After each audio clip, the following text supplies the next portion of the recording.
Guys, nandito tayo ngayon sa 267 Sizzling House and we will try yung kanilang buffet dito. Ay nila. So ito yung mga sangyup.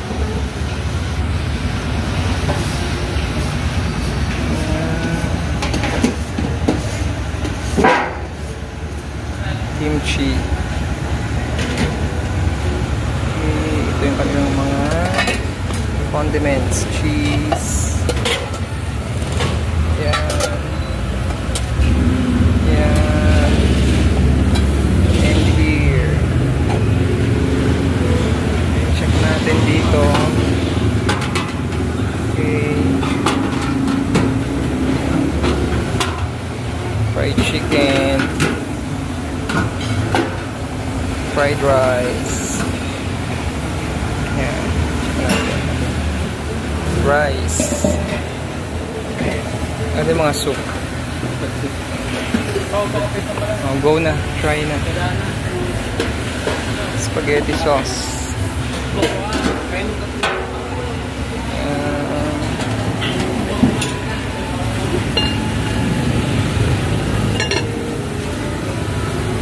This one. Ano ba to? Chicken? Ginado. Kaya lang parang hindi na mainit. Sige, kuha na yun dito. Gusto mo to? Sige. Okay. And pansit. Guys, nandito tayo sa 267. Dito may itungko. And we will try yung kanilang pagkain. Ito yung mga kanina pinakita kong pagkain. Ito yung makinuha muna namin this day.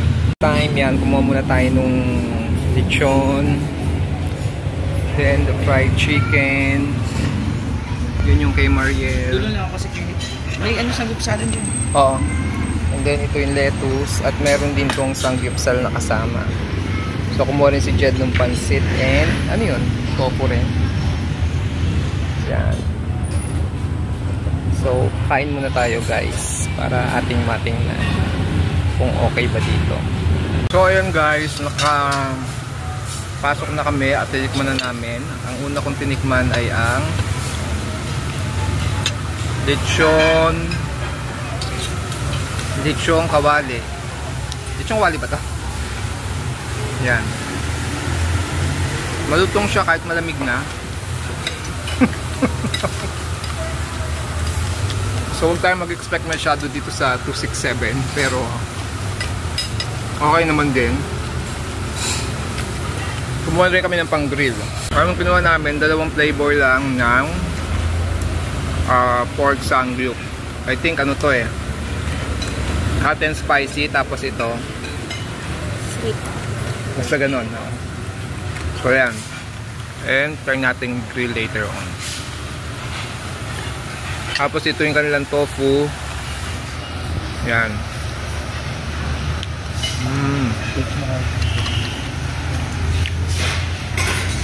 Okay naman din, pero mas gusto ko lang tong tong lechon. Ayan guys, kasama rin ang grilling dito pagkakain kayo. So yan na siya. Dalawang flavor lang muna ng pork. And meron siyang cheese din na kasama doon. Pwede kayong kumuha. Ayan. Ito na guys yung ating ginigrill na sangyup. Ayan na siya.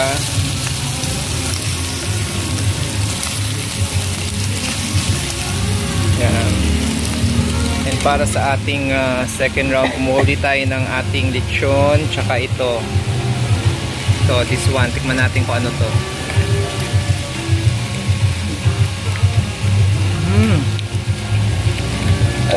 Ano ba to? Ang kakaiba. Parang imbutido na ano eh. Pero siguro kaya lang tayo nitong ano, pork.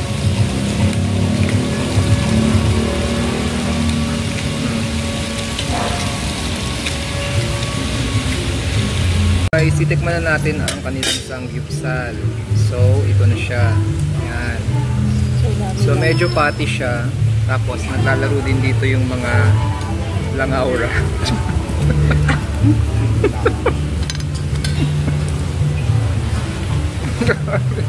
Okay na. Yan, flavored lang yung kanilang ano ha. Sangyup dito.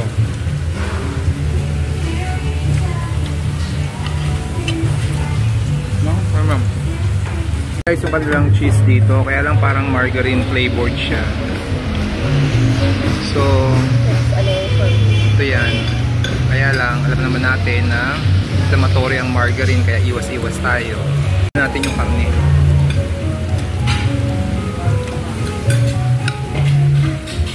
So, wala ng konti. Huwag marami.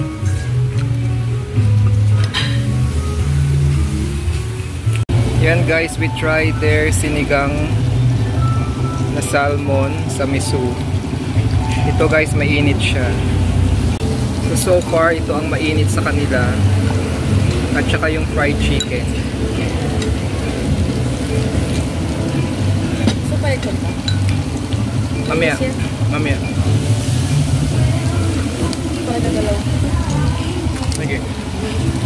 So, yung sinigang sa miso. Tayo ng ating ginigrill na sangyup.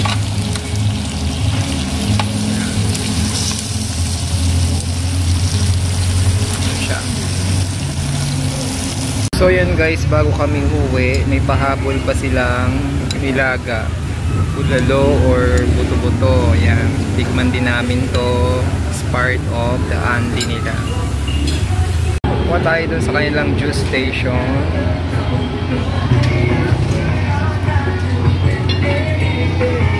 So, ang gandang mga inumi.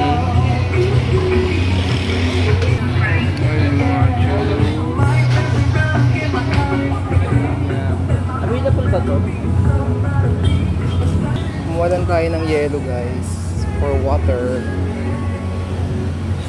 Guys, natapos na kaming kumain dito sa 267 ano nga ito? Sizzling house dito sa may Tungko, sa may Bulacan. So kung galing kayo ng Novaliches, dire-diretso lang yan from Quirino Highway.